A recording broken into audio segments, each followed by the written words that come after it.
Why did Spider-Man sense his own death before anyone else on Titan? I keep going back to that moment over and over again because something about it never felt random.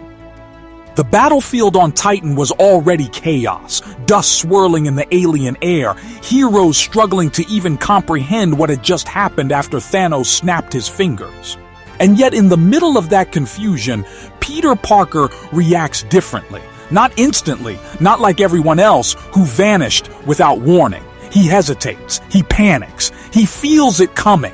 And that changes everything about how we understand Spider-Man in the larger universe, because Peter doesn't just disappear, he experiences his own erasure. That trembling voice, the fear in his eyes, the way he clings to Tony Stark, it's not just emotional acting, it's awareness. Something inside him is screaming before reality itself catches up.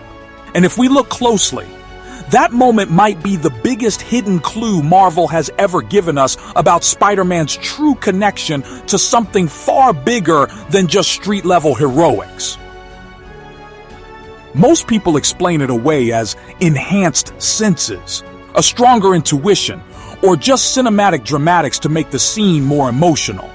But that explanation falls apart when you compare him to everyone else. Doctor Strange doesn't react. Star-Lord doesn't react.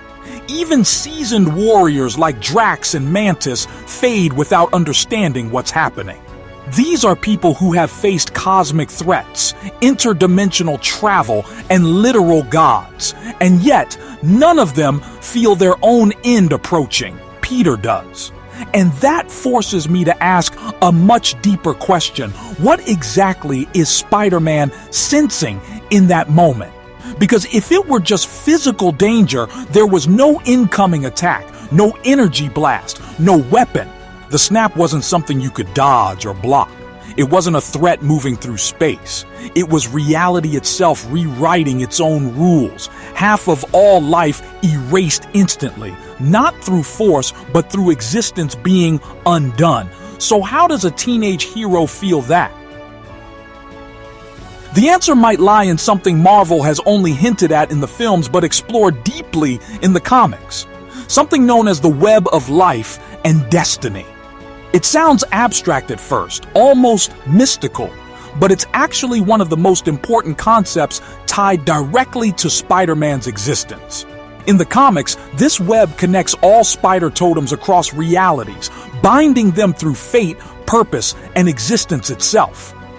It's not just metaphorical, it's literal.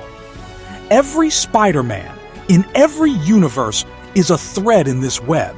And Peter Parker, whether he knows it or not, is connected to it. Now think about what the snap really was. It wasn't just killing. It was removing threads from existence, entire lives cut from the fabric of reality. If the web of life and destiny truly exists within the cinematic universe, even in a subtle or hidden form, then the snap didn't just kill Peter. It tried to sever his connection to the web itself. And that kind of disruption wouldn't go unnoticed by someone tied so deeply into it. That's what his spider sense might actually be. Not just a warning of danger, but a reaction to disturbances in existence itself. Because Peter's spider sense has never been normal. Even within the MCU, we've seen hints that it operates on a level far beyond simple reflexes. In Homecoming, he reacts to threats before they fully materialize. In Far From Home, it evolves into something almost precognitive, allowing him to fight blind and still win. It's not just sensing movement, it's sensing intent, possibility, and outcomes. Now push that idea further. What if on Titan, Peter wasn't sensing death? What if he was sensing deletion? That distinction matters more than it seems. Death is a natural part of life. Heroes in the MCU face it constantly, but deletion is something else entirely. It's unnatural. It's existence being rewritten. And if Peter is connected to something like the web of life and destiny, then the moment Thanos snapped, that web must have trembled. Threads disappearing, connections breaking. reality itself stuttering for just a fraction of a second, and Peter felt it first. That's why he says he doesn't feel so good. It's not just physical weakness, it's disconnection. It's like something fundamental inside him is unraveling. The same way a thread would feel tension before snapping, Peter experiences that exact moment stretched out. His body doesn't vanish instantly because his awareness delays the process. His connection fights it, even if only for seconds. And those seconds are what make the scene unforgettable. But there's another layer to this that makes it even more interesting. Because if Peter can sense the breaking of reality, then that ability isn't limited to the snap. It means he should be sensitive to any large-scale disturbance in the multiverse. And suddenly, his role in future events becomes much bigger than we ever imagined. Think about the multiverse opening in later stories. Reality bending, timelines colliding, different versions of characters crossing over. Most heroes react to these changes after they happen, but Peter might feel them before they even fully manifest. A shift in the web, a distortion in the pattern, a ripple spreading across dimensions. He wouldn't understand it immediately, but he would feel it. And that feeling could make him one of the most important characters in the entire multiversal saga. Not because of his strength, but because of his awareness. Because if something like Dr. Doom begins manipulating the multiverse, reshaping realities to his will, then the first sign of that disruption might not be visible explosions or collapsing worlds. It might be a quiet moment where Peter pauses and says something feels wrong. That's what makes his connection so dangerous and so important at the same time. Because while others rely on technology or magic to detect changes, Peter's connection is instinctual. It's built into him. He doesn't need to search for answers. The answers come to him as unease, as fear, as that same feeling he had on Titan. The feeling that something is about to end.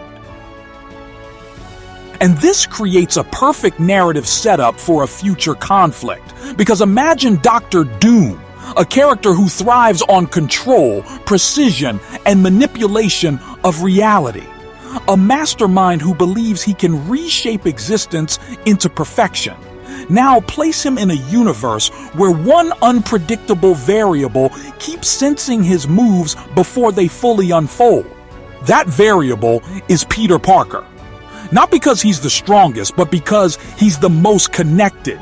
And that connection might make him the first hero to truly oppose Doom on a level no one else can. Not through power, but through awareness, through instinct, through that same spider sense that once warned him about his own erasure.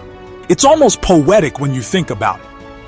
A teenager from Queens standing against a cosmic-level threat, not because he planned to, but because he felt something no one else could. That's the web tightening around destiny. And it all traces back to that one moment on Titan. That hesitation, that fear, that realization that something was wrong before anyone else even noticed. It wasn't weakness, it wasn't delay, it was awareness. Expanding beyond the limits of reality itself. Peter wasn't slow to disappear. He was early to understand. And that understanding is what separates him from everyone else. Because in a universe full of gods, soldiers, and geniuses, sometimes the most powerful ability isn't strength or intelligence. Sometimes it's sensitivity. The ability to feel what others cannot. To notice the smallest crack before it becomes a collapse. Peter Parker has that ability, and the MCU has only just begun to explore it. So the next time reality starts to bend, the next time timelines fracture or universes collide, don't just watch the skies or the battles. Watch Peter. Watch his reactions. Because if history has shown us anything, it's that when Spider-Man feels something is wrong, it's already too late for everyone else. And that's exactly what makes him the center of something much bigger than he realizes. If you enjoyed diving into this hidden layer of Spider-Man's story, don't forget to like, share, and subscribe.